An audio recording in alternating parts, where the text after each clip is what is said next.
This video, I'm going to be sharing with you 3 beliefs that if you change will change your entire life. Our beliefs create our reality, and when you change these 3 beliefs, everything changes as a reflection. Welcome back to another video. My name is Aaron and I help people expand their consciousness. Now in this video, I'm going to be sharing with you that of understanding the 3 beliefs that when you let go of, when you shift, you then shift into a new reality. And the reason being is because what keeps you tethered to the reality you're in is your belief system. Whatever you believe to be true will be reflected back to you. You will attract the experiences in your life that reflect that inner belief to you, those inner beliefs. And when you change them within you, that's when everything can then change as a reflection. Now this many times as well is what keeps people and blocks people from experiencing what they want. Simply because they may say they want it, they may be thinking of the relationship, they may be thinking of more money. However, if they're not bringing it into their experience, it is because they have a belief that is blocking that experience from coming into their life. Now, what is a belief? A belief, some would say, like Abraham Hicks says, a belief is a thought you keep thinking. In a way it is. A thought is repetitive, and it is an agreement we've made.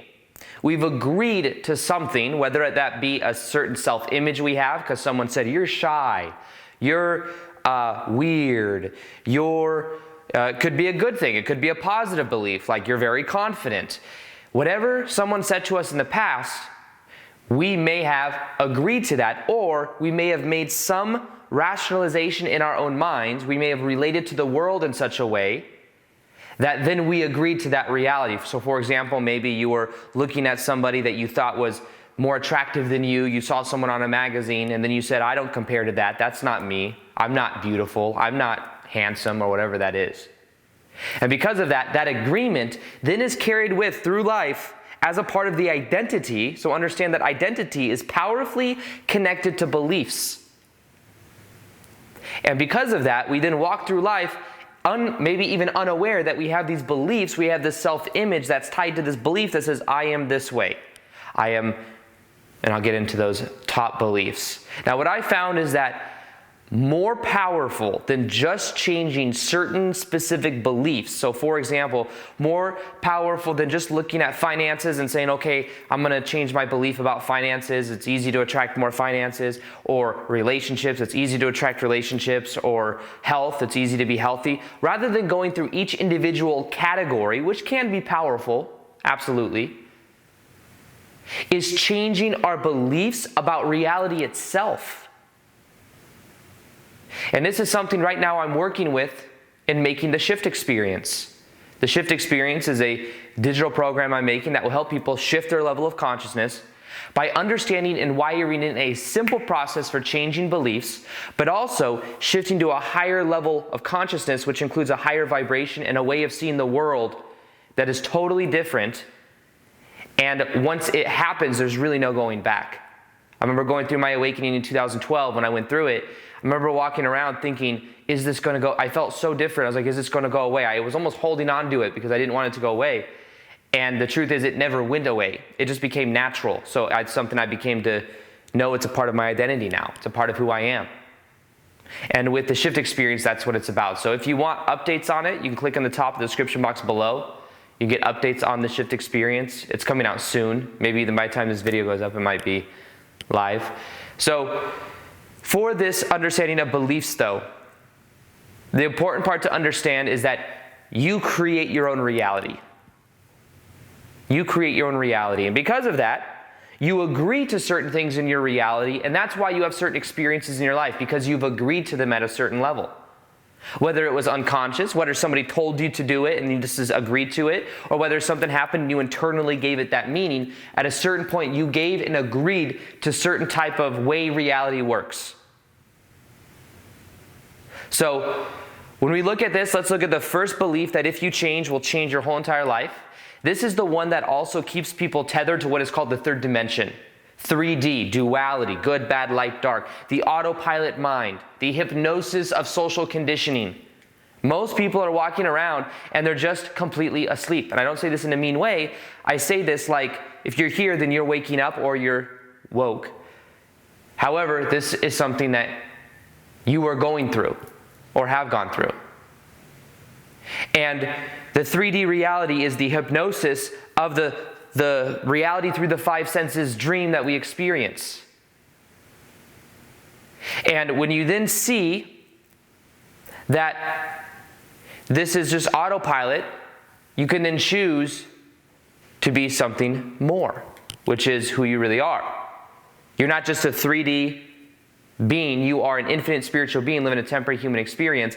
And what happens is we go through life in this 3D reality and we think we are a victim. That is the first belief, that if you change, changes your life. Because a victim is somebody that is in reaction in the third dimension state of consciousness, in reaction to everything that's happening, in reaction to what people say, in reaction to the events that happen, assuming that their inner state of being is dependent on what is happening on the outside. But the key to this is understanding that the only way we actually become a victim is if we agree to that reality. Remember, beliefs create reality. Do we agree to that reality that we are a victim? Because if we do agree, then that will continue to be something that we carry with us for years and years and years and years, even afterwards. Going through life, where we see ourselves, we feel ourselves as a victim. Guess what? Things keep happening to you. A victim mentality is things happen to me. Now, the key to this is understanding that things don't happen to you, things happen for you. Now, even as I say this, I understand, and believe me, I've been making videos on this a while, so I always have one person in the comment section that says, Aaron, how are you going to say that you chose, like I'll talk about like my painful past or something, or like my ex-stepmom that was abusive, and people sometimes look and be like, how can you say that? What about people that have experienced all this horrible stuff over here? That's way worse. And I understand that. And like, are you invalidating their story of people that have been, maybe people that were abused or discriminated against as far as race goes, and I'm a white guy saying that? I understand the dynamic of me as a white guy saying, just don't be a victim. However, I want to free people from the story that is keeping them in lower vibrational emotions. So in order to do so, sometimes it comes off kind of harsh. But the only way we change our life is if we take responsibility for the things that have happened. And you may say, well, I didn't choose for somebody to abuse me or someone to do this much more horrible things than what happened to you, Aaron, with your stepmom. And I understand that. However, responsibility is simply the ability to respond. It's the ability to respond. And because of that, you can then give it a new meaning. You see, we are infinite spiritual beings living temporary human experiences. And when we see it only from the 3D perspective of the story of things happen to me, of that, then we experience the energy dynamics of it, which means we carry that energy with us, which means if somebody discriminated against us because of our race, if somebody did something to us because of whatever reason, if we keep that charge there, we carry it with us. So it may sound kind of harsh for me to say we need to drop the story, we need to let go of being the victim, but the longer we stay with that identity of being a victim is the longer we will be a victim. So I kind of have to be the person that's like, okay, you can be a little mad at me for saying this, but I want you to get your power back. I don't want you to keep living in this perpetual loop of the story going on. And I realize there's collective stories as well. We have our own story, we have the own things that have happened to us, and there may be a collective story, maybe a whole certain race. I was in Japan recently, and I could see that there was a certain level of social conditioning within the people that were there, within their society, within their culture. Some positive, some may be considered to be a little bit more constrictive, because maybe some of them didn't feel like they could express themselves because of the kind of vibe of the culture. Not good, not bad, just is. However, we can become aware of how we integrate with that. And what is the story we're telling ourselves?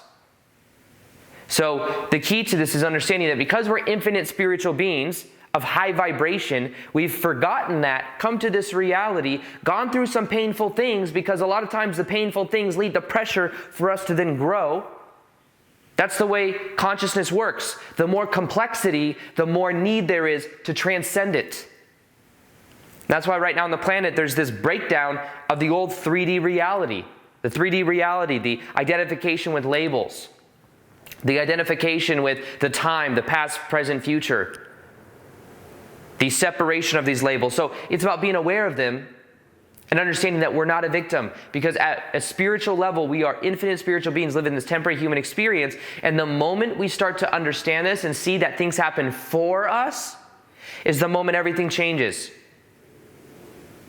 I was experiencing the pain of my ex-stepmom years after my dad divorced her, until I changed that story within myself and realized that didn't happen to me. I didn't have a physically, mentally, emotionally abusive stepmom, and it happened to me.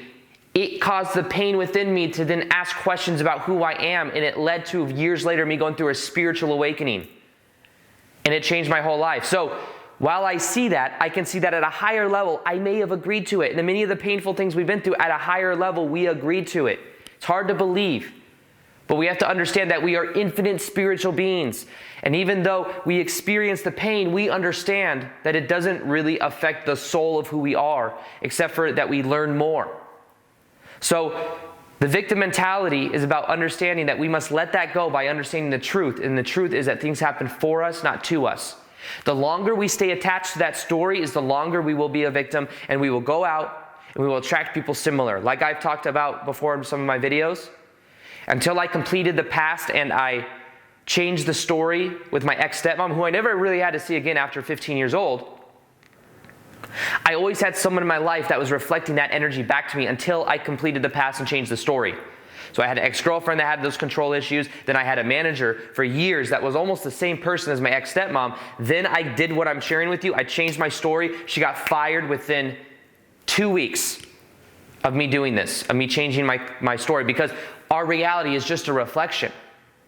So this is something that you can begin to do too, is change that story. Now, the second thing, the second belief that many people have that is keeping them in lower vibrational states of consciousness or keeping them from raising their vibration is a belief in worthiness. Now, a belief in worthiness comes rooted in having a high standard for what it means to be worthy. We are looking outside of ourselves to feel worthy. The key is to look within inside of ourselves and to know that we are worthy. Here's a new definition that I got from Bashar. It is that you are worthy because you exist. You are worthy because you exist. Creation does not make mistakes. Whatever we call creation, whether it's source energy, whether it's other aspects of us, whether we call it God, creation does not make mistakes. Because our higher self wouldn't make the mistake of us incarnating here. Depends on the perspective we have, but in general, creation does not make mistakes. By saying we are not worthy, what we are in a way doing is saying that everything else is worthy, but I am the one exception from being worthy. It's a skewed perspective that is rooted in a misunderstanding of who we really are. Yes, we are unique beings, but we are not that level of uniqueness to where we are the only ones in creation and existence that aren't worthy, and creation itself made a mistake.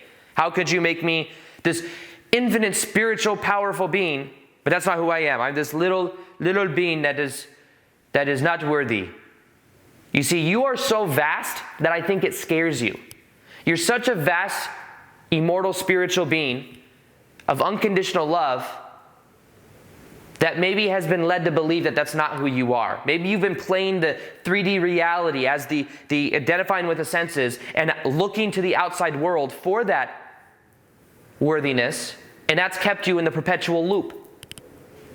But now you're becoming aware of it, and what you can begin to do is to fill up your own cup. Fill up your own cup.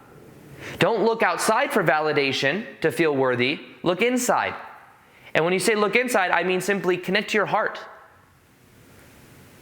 Look at things and understand that you are an infinite spiritual being. The more you put your attention and you start to embody that high vibrational being by becoming present to the moment, the more that you're going to raise your frequency.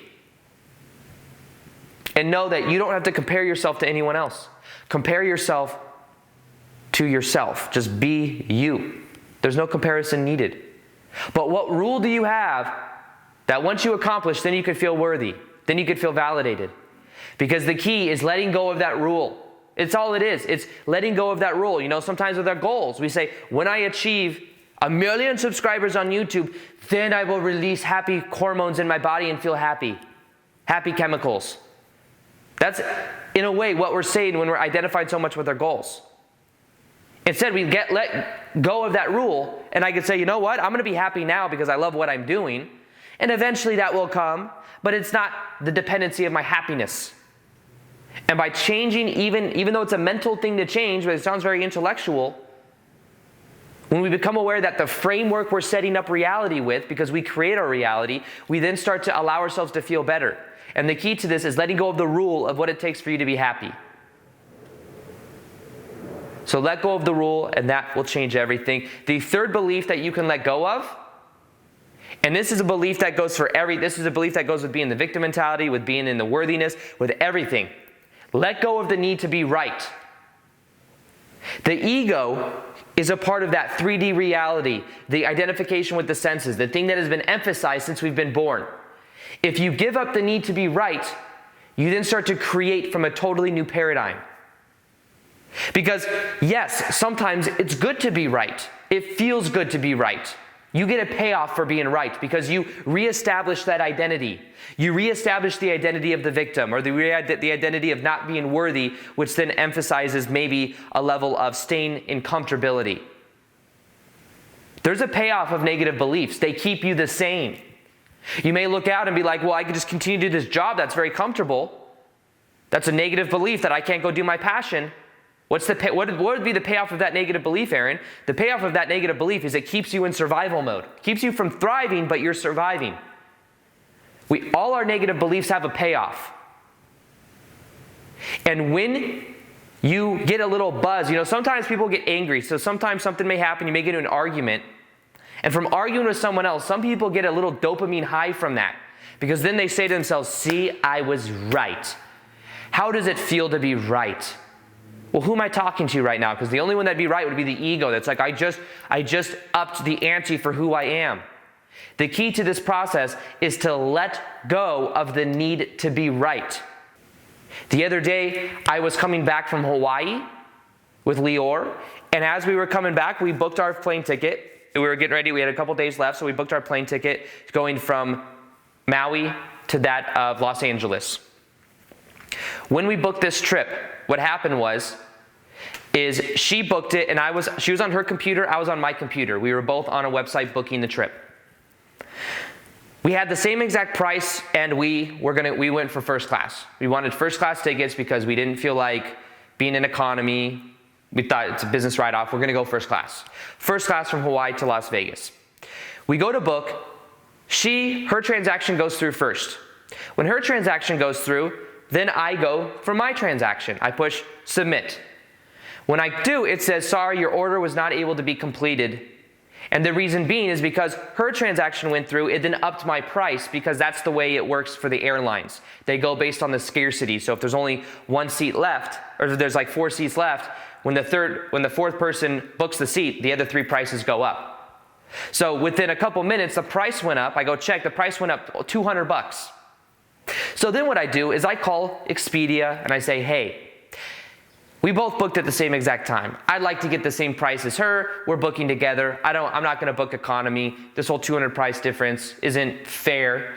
And I had this perspective, and I was feeling negative emotion. I was just kind of like, this isn't right. I need to, I wasn't letting it consume me, but I was definitely a little irritated with it because I was like, why do I have to pay an extra $200 just for this one-way ticket going back to LA? And I talked to the lady. She couldn't really do anything. She says, oh, this is the way this airline works. There's nothing I can do. Would you like me to book it? I said, no, just because I was kind of irritated with the situation. Yes, even I can get a little bit irritated as a spiritual YouTuber. But what it was is I got off the phone with her, and then I became present. And that was when I was starting to create the shift experience. Okay, I said, okay, how can I use what I know in my life? Because I realized that was my old 3D programming. That was my old way of looking at things. I realized that I live in abundance and that it's not $200 is not that huge of a difference. And Leora was helping me understand that too. She's like, oh, you don't have to let this get to you, blah, blah, blah, blah. Here's what I realized though. It was such a good thing it happened because this is what it made me realize. My need to be right was the only reason I was feeling that negative emotion. Did the $200 make a difference? Not really. If the price was that price in the beginning, I would have still booked it. It was one price and then it went up. And it shouldn't have done that because her price, she got the $200 cheaper than me. That's not fair that I have to pay more. But that's just from the point of the ego and the ego trying to be right. So the purpose behind the story is that when you give up the need to be right, your life will begin to work for you. Give up the need to be right. I gave up the need to be right, and immediately I recognized this. I felt 100 times better. I was excited. I was like happy because I was like, I'm going to use this story in the shift experience, which is what I'm creating right now, because it's going to help people to understand that you can give up the need to be right and get into uncertainty. Get into uncertainty. Start to go around and do things you've never done before. Go to a new environment. You go normally eat the same food, try something different if you go to a restaurant. Get out of the realm of certainty. The ego may be, oh, it's a little uncomfortable, but you'll be expanding yourself. You'll be getting into a new territory, and amazing things happen when you're in new territory. When you're doing the same things every day, you get the same results every day. So give up the need to be right. Your life will begin to work for you. You can drop the mentality of being a victim by knowing things don't happen to you, things happen for you. And you can know you're worthy because creation does not make mistakes. And you can start to fill up your own cup, and by doing so, your whole entire life will begin to change as a reflection. So you can start to have that awareness, even I think beyond belief, this goes into awareness that this is who you are. You're a high vibrational spiritual being, and then your life will begin to work more for you. So like I said, if you want to be notified on the shift experience, it's coming out soon. You can go ahead and click the link below and you can join that. Also, I'll be doing more live Q&As on Instagram. If you want to ask me questions on Instagram, you'll see it right there. I also post twice a day there also. Other than that, I hope you enjoyed this video. Feel free to like this video if you liked it. Subscribe if you haven't already. Hit the little notification here so you can see the daily vids that I do. And other than that, as always, peace, much love, and namaste.